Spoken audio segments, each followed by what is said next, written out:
I just found out my HIV test was a false positive. What's the best news you've ever gotten? My story is similar. I'm a pathologist, and I once gave myself a nasty cut while performing an autopsy. Turned out the dude was HIV positive. I was on pins and needles for a while, but everything turned out okay. Well, for me, anyway. That guy was still dead. Upvote for most relevant username ever. I was once told I had leukemia and to put my affairs in order. 2 weeks later they apologized and said the test results had been switched at the lab. Worst 2 weeks ever. Got to feel a little bad for the other person here. After 3 separate blood tests, we confirmed that the unknown mass in my side was not ovarian cancer, but just a simple ovarian cyst. 10 minutes after Tower 1 collapsed, we got phone call from my mom telling us that her and all of her co-workers had made it down from the 56th floor and would be coming home. After Tower 1 collapsed, my aunt called and told us she had stayed home from work that day to study for a certification test. My younger brother's best friend was in a plane crash. Kid wasn't even in high school. I've never seen him so distraught in his life. He didn't know where he was. Then he found out his friend was one of the survivors. Huge relief for the entire family. My mom got into a head-on collision on the freeway. The only thing I knew for a few hours was that she was in a head-on collision on the freeway and they were flying her to the hospital. I just assumed that she was either dead, dying, or badly injured. I didn't think there really was any other option. Having a head-on collision on the freeway is something that you don't just walk away from. They closed down the section of the freeway where it occurred, so we had to wait 3 hours in the traffic caused by the accident. We found out later that a young girl in the other car was killed. A guy driving behind her had his legs crushed and I still don't know if he survived. I got to the hospital to find that she was fine. She was knocked out by the crash, had a bit of whiplash, and a small cut on her forehead that they sutured up. She was extremely lucky that she wasn't killed. They had to use the jaws of life to get her out and part of the car's frame was about an inch away from her throat. Oh wow, that is terrifying. I'm so glad she was okay. Poor other people though. Last year both my parents lost their jobs and got a little bit depressed. Couple of weeks ago my mom found out she'd been hired for a new job and my dad got a check for all the wages he was owed when his company closed down. First of all, big congrats on your sobriety and your not having HIV. My best news, your sister was in a bad car crash. She's okay. The sudden realization that within my lifetime, HIV has gone from being a death sentence to a crappy yet manageable chronic disease. Unfortunately my uncle died of AIDS in '99. I wish it had happened just a little sooner. This is going to sound really odd, but the best news I have ever gotten was a rejection letter. I made decent grades all throughout high school. I didn't have a 4.0, but was doing rather well for myself. I applied to one of the best schools in the country that was also relatively close to my hometown. Everyone thought I was going to get in. At first I wanted to, but the pressure of what being accepted meant started to freak me out. I deal with stress in less than healthy ways and I let my anxiety get to me. I knew getting into that school would mean hours upon hours of work and very little social time. My friends are the only thing that keep me from dealing with stress poorly. The tuition rates were also way out of my price range. My mother promised we would make it work somehow, but I knew I would be in huge debt for just my undergraduate degree. My major requires at least a master's. When that letter came I was so afraid of getting in, but I didn't. I was so relieved. My parents and teachers thought I was robbed and did their best to comfort me, but I didn't care. I now attend a state college, but a dang good one, and couldn't be any prouder of myself. I am able to make ends meet and don't have any debt, and have time for myself and my friends. I can't express how much I love this post. The day my prospective marriage visa was officially approved by the Australian Department of Immigration was the best day of my life. The day she told me she couldn't go through with it was the worst. Spoiler. The wife had a positive pregnancy test about a week after one of the best fertility doctors in the country told us she wouldn't be able to be pregnant. That little crap will be 4 weeks old tomorrow and she's perfectly healthy. When I read the wife had a positive pregnancy test I thought the good news was going to be that it turned out she wasn't pregnant after all, because I've been in that boat. When I used to smoke, I coughed up blood once. Thought it was cancer. So went to the doctors to check it out. Got an x-ray done. Blood test done. Turned out I didn't have lung cancer. I actually damaged my throat for overexerting my voice at my telemarketing job. So after that I went home and had a victory fap. Being told I didn't have breast cancer. I was 19 and scared to death after being told by another doctor that I most likely had some form of it, and it felt amazing to be told the other doctor was wrong. My dad's doctors thought that his brain tumor was a secondary tumor that originated somewhere else, so they told us that his cancer had already metastasized. After every scan imaginable to find the original tumor and additional lab work, it turns out there was no original tumor, and that after the brain tumor was removed, my dad was completely cancer free. Surgery was in January, and he is very much alive and well. Matter of fact, he ran his best 5K ever a few weeks ago. TLDR. Doctors said my dad had cancer that had metastasized. Doctors were wrong. Dad is very alive, very well, and cancer free. So far, the best news I've gotten is that, despite having a condition that often destroys fertility, it was diagnosed during surgery and the surgeon told me I could manage it with medications and prevent it from spreading. I found out that I can still have children. Not everyone wants them, but I do, so I was happy. And if I hadn't had the diagnosis, I might never have been able to have them later when I wanted them. X was late by about a week or so. We'd been pretty careful, but not as careful as we could have been. She took a test and it came back positive. I had a bit of a freak out. We got another test and confirmed that it was negative. Showed me how ready I wasn't for children. When I was 13, the veins in my father's esophagus ruptured, causing severe internal bleeding. He drove himself to the hospital where I was told he fainted in the urgent care waiting room and was then immediately taken to the OR for diagnosis and treatment. When I found this out, I was playing my Pokemon game in the living room and mom came in to tell me dad is in the hospital and it didn't look good. I was taken to the hospital to visit my dad, but I now know I was seeing him to essentially say goodbye because the hospital didn't think he was going to make it through the night. He was hooked up to machines and he was so white. I broke down and started crying.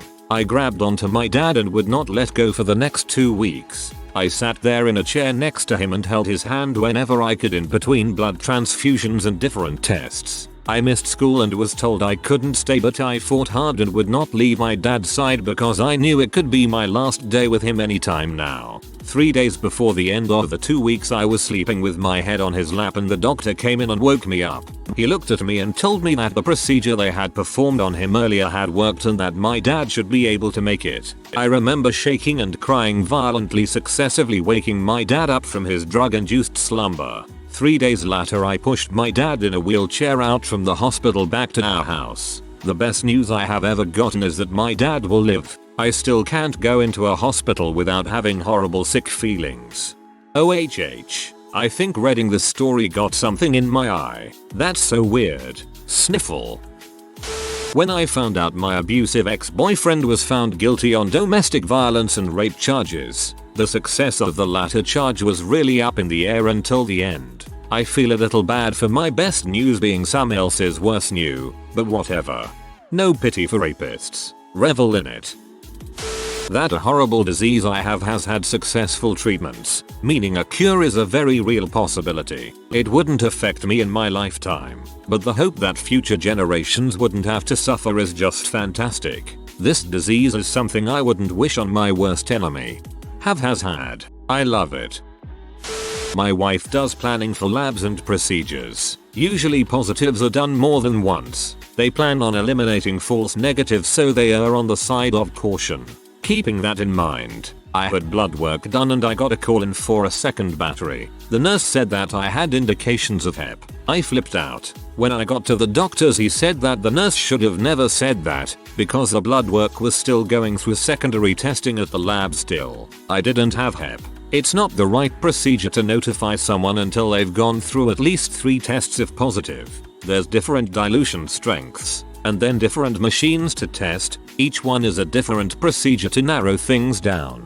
These are huge labs she helped write procedures for and now does the planning for purchases and lab design, meeting guidelines. Stuff that's beyond me. The point is that whoever said you were HIV positive shouldn't have said that yet. Your test, among thousands of others, could have been the result of contamination, vibration, someone not wiping their hands right whilst refilling reagents, humidity issues. So many factors are in place with those big freaking machines that cost millions of dollars that can process thousands of samples in a day or two. A pipetter could have been knocking tubes around. Anything. When a lab comes up with a positive, that original sample is done and done. If there's not enough, a formal request for another sample is done.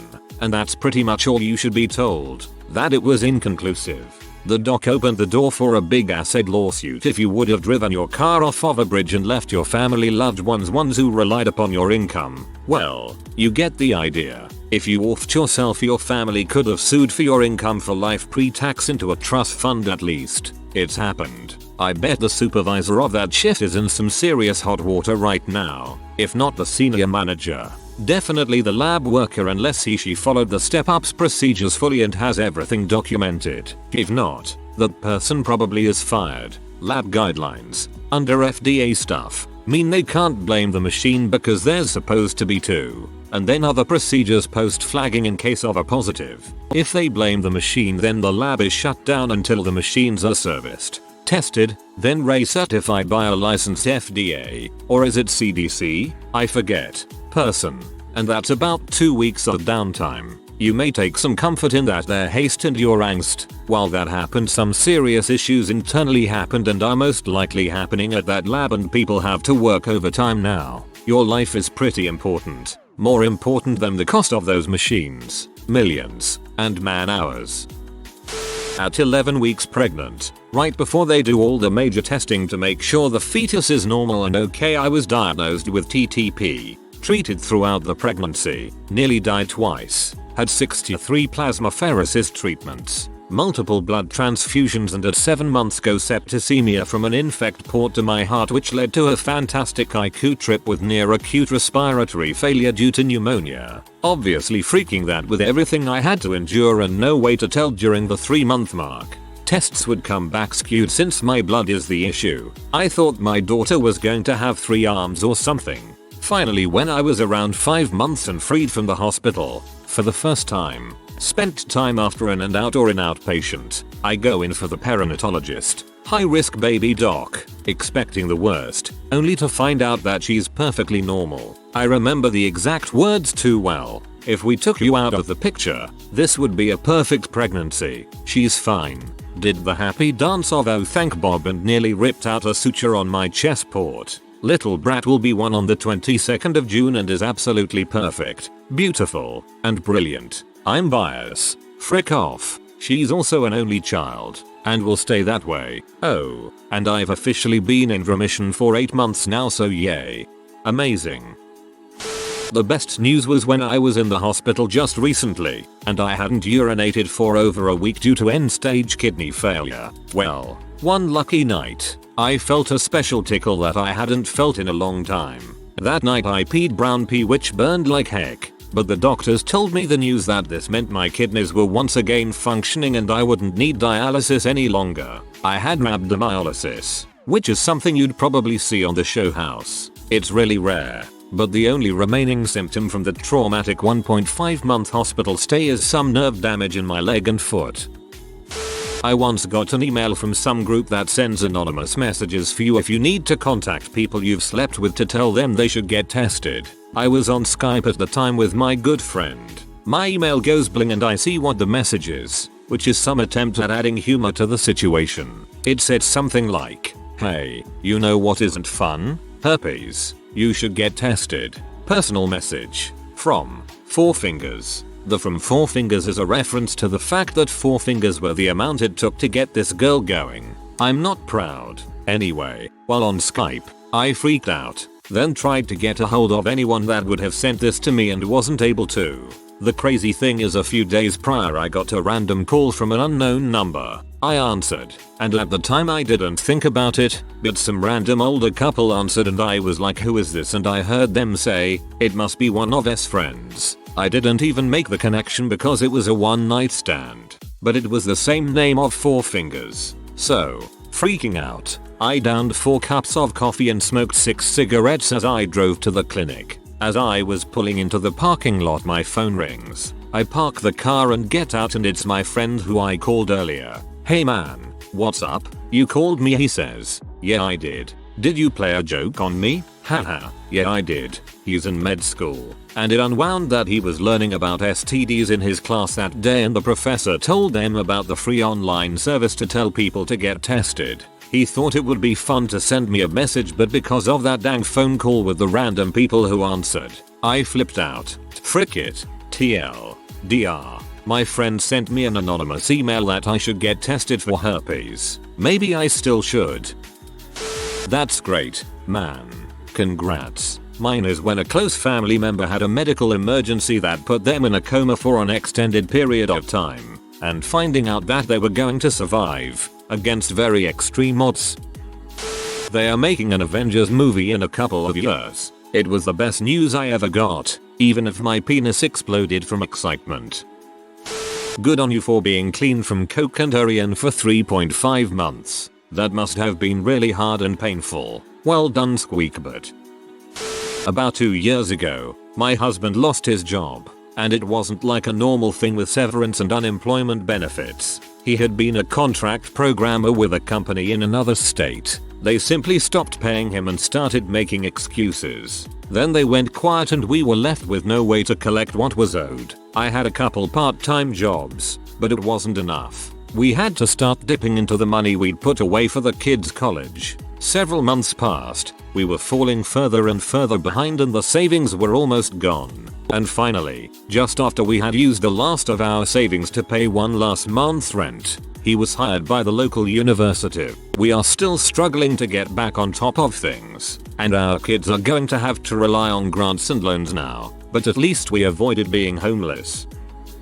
When my mom's surgery was moved up 2 weeks, another person volunteered to switch dates with my mom. My mom was on her deathbed and a stranger sacrificed their surgery, and possibly their life, so that she could have her surgery sooner. My mom died 18 months later, but she would have had at most a month if her surgery had happened when it was first scheduled. We don't know who sacrificed their surgery, but whoever they are, they gave us 18 more months with our mom. I called home and my grandma told me my mom was in the hospital with a broken neck, but grandma is pretty ancient and a bit rocky. She really had no details and no idea how mom was doing at all. I couldn't get a hold of anyone who knew she was okay for an entire day. Then mom calls me. She had forgotten her phone was on silent. She was fine. Barely fractured a vertebrae that didn't do anything but make her wear an uncomfortable brace for a month. My mom is my best friend, my hero, my role model, my everything. I was 18 at the time and had just moved out of the house. I needed her. She was my Dumbledore and I had just gotten my wand. I spent 24 hours convinced she was dead. New college grad with about the most useless major possible. 2.4 GPA. Dong all experience. No powerful relatives friends. Half of my classmates are out on unpaid internships and the other half are unemployed. And I start a $40K-year job this week with a Fortune 500 company. I have taken the liberty of making a throwaway, the name in reference to the downvotes I expect to receive, so as to save the little karma I have managed to collect. Dang, man, you really lucked out. Congrats. That being said, start being wise with your money now, if you haven't already been. Budget, save, work on getting rid of student debts, etc. And as for the job, don't frick it up. Your doctor actually left the result in a voicemail? I'm pretty sure we're not supposed to do that since other people can listen to your messages and accidentally get private information. Finding out that my brother-in-law wrecked his bike by hitting a deer at around 75 mph from him. His bike was totaled, the deer and its fetus were destroyed, and he was riding alone at night. When he woke up, he called his wife to tell the insurance, called an ambulance, and called us. Some bruising, several stitches, and a completely rebuilt bike later, he is fine. When my sister-in-law told the insurance guy, he said that it was the first time he had ever heard of someone living through that. I was lying in a hospital bed completely paralyzed and on a respirator last July. The first spinal tap they administered came back and said I was negative for Guillain-Barré syndrome.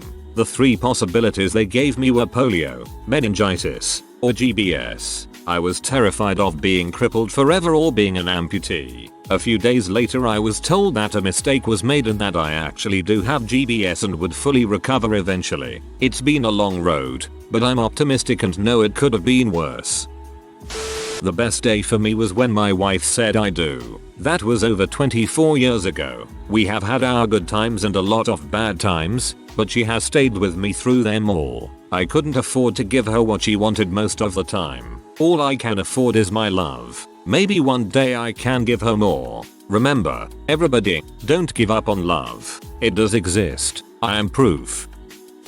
I accidentally left my backpack, with my laptop and iPod inside, under a bar stool at happy hour about 2 weeks before finals. I'm in grad school, and we take our finals on our laptops. And we study by reading over all of our notes which we type all semester long on our laptops. I realized this about an hour after we'd left the bar. It was still daytime, and the bar this was at is a pretty clean bar frequented by upper middle class white collar types and other grad students. We are nowhere near the undergrads. So I was pretty sure the laptop would still be there, although I booked it over there as soon as I realized I left it there. Suddenly the bar was quite a bit busier than it had been an hour earlier, and my backpack was not where I'd left it. I immediately asked the bartenders, the same ones that were working there an hour earlier that had served me, if anyone had turned in a backpack. They hadn't seen it. I checked on campus, right across the street, to see if anyone had turned it into our lost and found. Nope.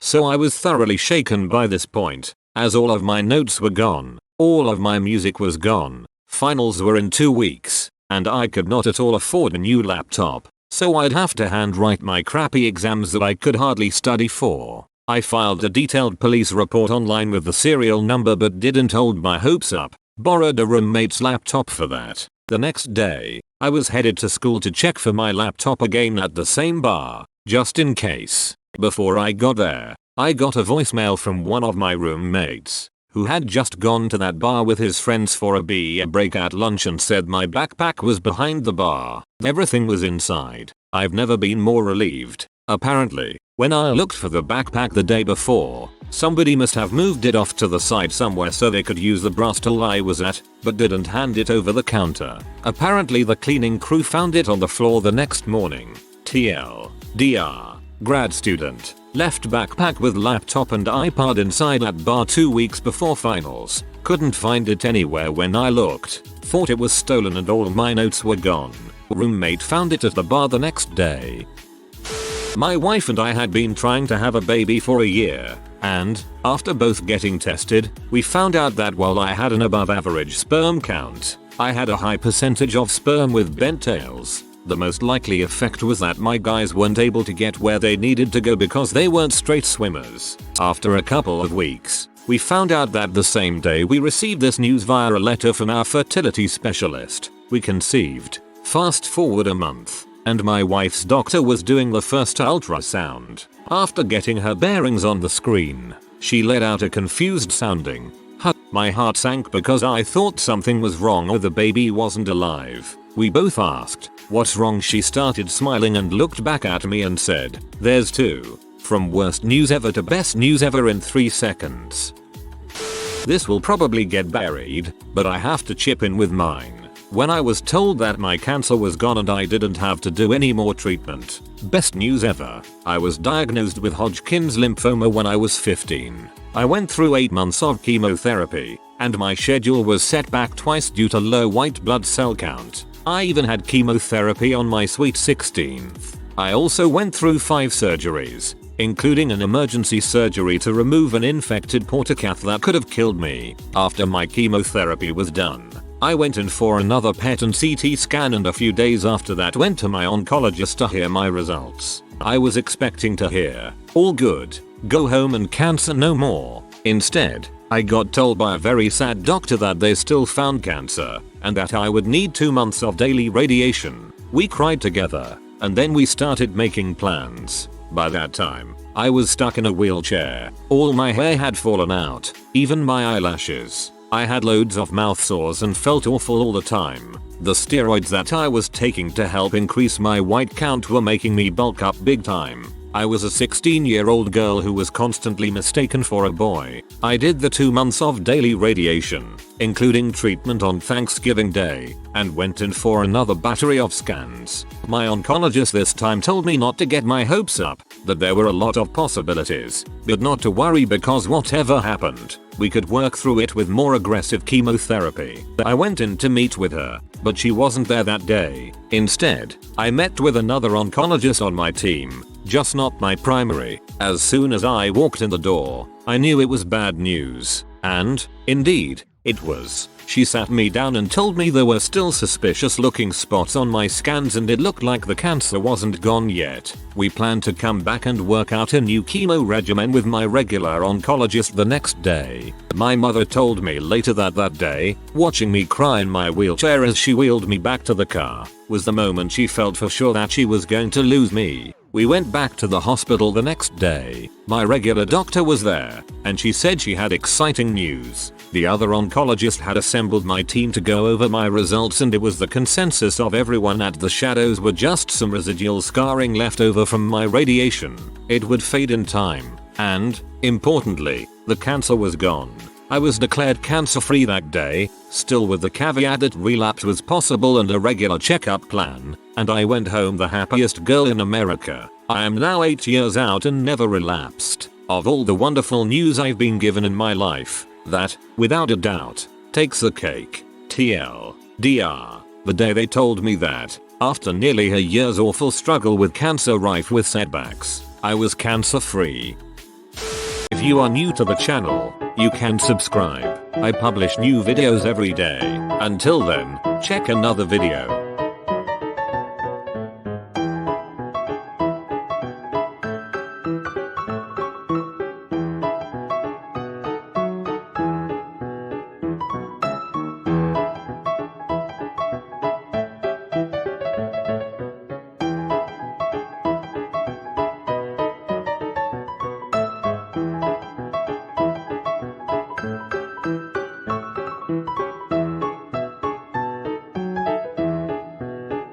Bye for now.